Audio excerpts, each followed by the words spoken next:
And is the extreme heat rubbing you the wrong way? You may not believe what it's actually doing to your car, too.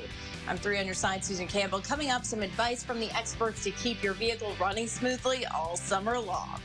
We don't have to remind you, we know it is super hot right now, and that heat could be affecting your car. So new this morning, 3 on your side, Susan Campbell joining us with some tips to help you get through the summer safely. How are you holding up, by the way, for your first real hot summer here?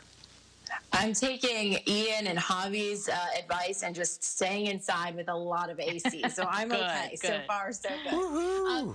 The first person to ever know. take my advice. You're welcome. It's good advice. I think it may be the first time it's worked for someone, Javi. That too. Big morning here on Good Morning Arizona. So as we know, heat isn't just affecting us. Heat can also affect rubber. And think about it, there are a lot of rubber components on all of our vehicles. We've got the belts, we've got the hoses, of course, tires, and they can all be impacted by the intense heat. Brad Slagle at S&S Tire and Auto Service Center showed us what can happen when you mix an old tire that's worn through its tread with temperatures north of 110 degrees. And this is the result of an older tire in this Arizona heat. If your tire is older than 5 years old, we usually recommend to get them replaced. The reason why is that rubber isn't going to be as pliable as it once was when it was new, and it's not going to be able to handle the heat.